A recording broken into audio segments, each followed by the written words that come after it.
En la palabra de Dios, en el libro de Santiago, en el capítulo 5, a partir del versículo 1 hasta el versículo 8, hay una exhortación de Dios para los ricos de este mundo, sobre todo para los ricos del final de los tiempos que nosotros estamos viviendo. El versículo 1 dice: vamos ahora, ricos, llorad y aullad por las miserias que os vendrán. Vuestras riquezas están podridas y vuestras ropas están comidas de polilla. Vuestro oro y plata están enmohecidos, y su moho testificará contra vosotros, y devorará del todo vuestras carnes como fuego. Habéis acumulado tesoros para los días postreros. He aquí clama el jornal de los obreros que han cosechado vuestras tierras, el cual por engaño no les ha sido pagado por vosotros, y los clamores de los que habían cegado han entrado en los oídos del Señor de los ejércitos. Habéis vivido en deleites sobre la tierra y sido disolutos. Habéis engordado vuestros corazones como en día de matanza. Habéis condenado y dado muerte al justo, y él no os hace resistencia. Por tanto, hermanos, tened paciencia hasta la venida del Señor. Y el versículo 8 termina en su última parte diciendo: y afirmad vuestros corazones, porque la venida del Señor se acerca. Este pasaje nos invita a tener paciencia ante los actos de injusticia que cometen los poderosos de este mundo contra los pobres y necesitados. Pero esa paciencia significa que nosotros como hijos de Dios debemos ser indiferentes y guardar silencio ante las injusticias que se cometen. ¿Cuál debe ser nuestra posición como cristianos? Muchas veces nos preguntamos cuál debe ser la actitud que debemos asumir frente a esta realidad que se presenta en este mundo en el que vivimos. Es cierto que está profetizado que siempre van a haber injusticias, desigualdades y abusos, y que cada día se hará más agravante la situación. Pero significa que debemos de permanecer indiferentes y ser indolentes ante las injusticias de los gobernantes y los poderosos contra los necesitados y débiles. Quiero invitarles para que saquen sus propias conclusiones a analizar el siguiente pasaje de la palabra de Dios.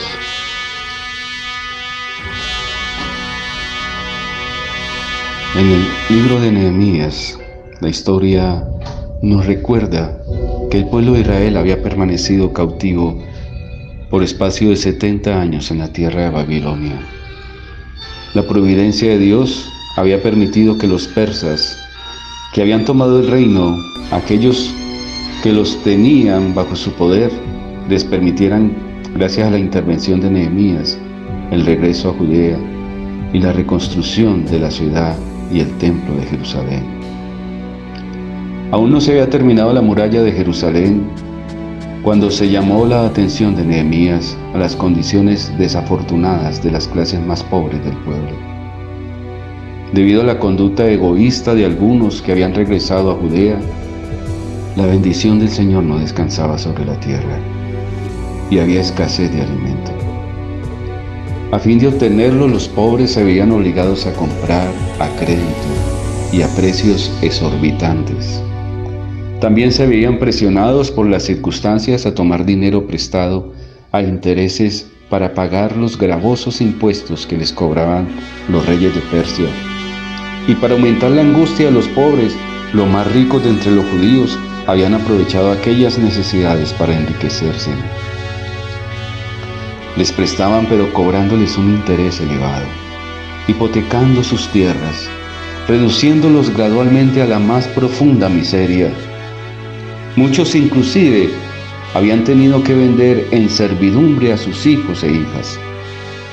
Y no parecía haber para ellos esperanza de mejorar su condición, ni medio de rescatar a sus hijos ni sus tierras, y solo veían delante de sí la perspectiva de una angustia cada vez peor, necesidad perpetua y esclavitud. El registro en Nehemías, el capítulo 5, el versículo 5, describe la queja que le pusieron al siervo de Dios. Ahora bien, nuestra carne es como la carne de nuestros hermanos, nuestros hijos como sus hijos.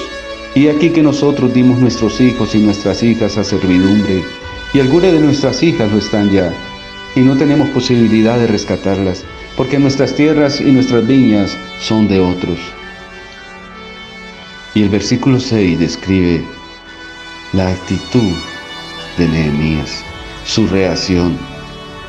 Dice: y me enojé en gran manera cuando oí su clamor y estas palabras. Al enterarse Nehemías de esta cruel opresión, su alma se llenó de indignación. Vio que para quebrantar la opresiva costumbre de la extorsión, debía asumir una actitud decidida por la justicia, y se puso a trabajar para aliviar a sus hermanos. Nehemías era un líder que contaba con la bendición de Dios y el respeto de su nación. Reunió a todos los oficiales y les hizo sentir vergüenza por los abusos que estaban cometiendo con sus connacionales. Los convenció de devolverles la tierra, sus hijos y el dinero que habían cobrado en interés. Ahora preguntémonos nosotros como pueblo de Dios en este tiempo: si el Espíritu de Dios está con nosotros, también debemos de sentir gran indignación ante los abusos y las injusticias que se cometen contra los más necesitados. Algunos suponen que por ser cristianos deben abstraerse de la realidad de su entorno, vivir dentro de una burbuja de neutralidad, indiferentes a las realidades que están sucediendo en su esfera social.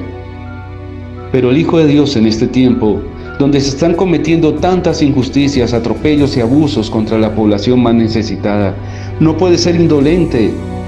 Debe, como Nehemías, denunciar el abuso y asumir una actitud definida en favor de la justicia. Para eso ha recibido un llamado de Dios. Es un embajador del cielo en medio de un mundo en caos.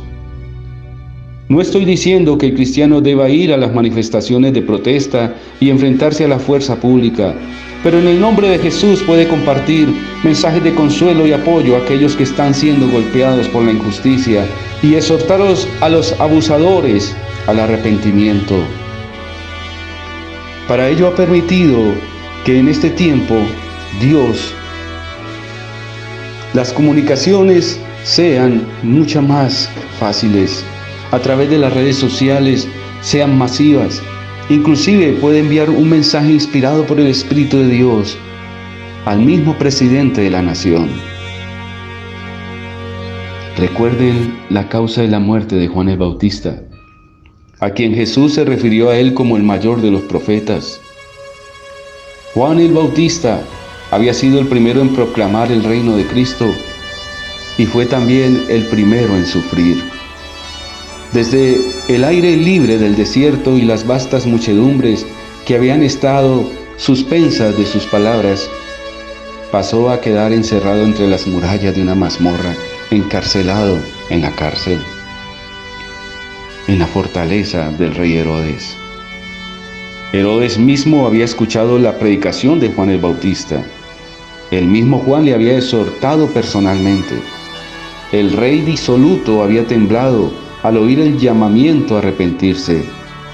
Herodes temía a Juan, sabiendo que era varón justo y santo, y oyéndole hacía muchas cosas y le oía de buena gana. Juan obró fielmente con él. ¿Cómo obró fielmente con Herodes? Denunciando su unión inicua con Herodías, la esposa de su hermano. Durante un tiempo Herodes trató débilmente de romper la cadena de concupiscencia que le ligaba, pero Herodías le sujetó más firmemente en sus redes y se vengó del Bautista, induciendo a Herodes a echarlo en la cárcel y finalmente decapitarlo. Hoy en día las palabras de 1 de Timoteo 6:10, que dicen: el amor del dinero es la raíz de todos los males, se están cumpliendo calcadamente en esta generación. El deseo de ganancias es la pasión absorbente. Con frecuencia las riquezas se obtienen por fraude y corrupción. Multitudes están luchando con la pobreza, obligadas a trabajar arduamente por un salario ínfimo, que no suple siquiera las necesidades primordiales de la vida. El trabajo y las privaciones sin esperanza de cosas mejores hacen muy pesada la carga. Agotados y oprimidos, los pobres no saben dónde buscar alivio. Y todo esto para que los ricos puedan sufragar sus extravagancias o satisfacer sus deseos de acumular más riquezas. El amor al dinero y a la ostentación han hecho de este mundo una cueva de ladrones y corruptos.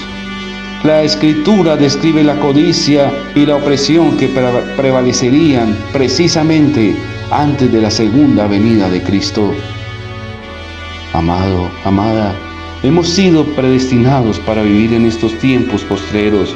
Debemos llevar palabras de esperanza y de consuelo al pobre, al abusado, al necesitado, pero también al rico, al abusador, al maltratador, al gobernante corrupto. Compartámosles el mensaje de reprensión que el Señor les envía. Quizá procedan al arrepentimiento. Recordémosles las palabras de Santiago 5, leámosles la Biblia en el versículo 1 al 8 en adelante. Vamos ahora, ricos, llorad y aullad por las miserias que os vendrán. Si no se arrepienten, serán castigados por el fuego del cielo. Vuestras riquezas están podridas y vuestras ropas están comidas de polilla. Vuestro oro y plata están enmohecidos y su moho testificará contra vosotros. Ese moho, esa polilla, esas riquezas malavidas, corruptas, esas riquezas contaminadas con sangre, ese pecado devorará de todas vuestras carnes como fuego.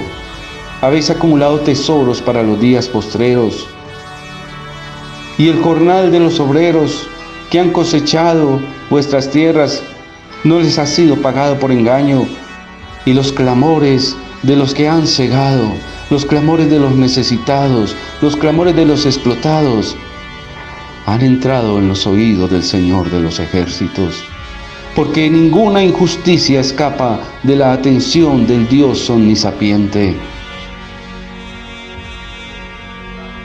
Habéis vivido en deleite sobre la tierra y sido disolutos, habéis engordado vuestros corazones como en día de matanza, habéis condenado y dado muerte al justo, y él no os hace resistencia.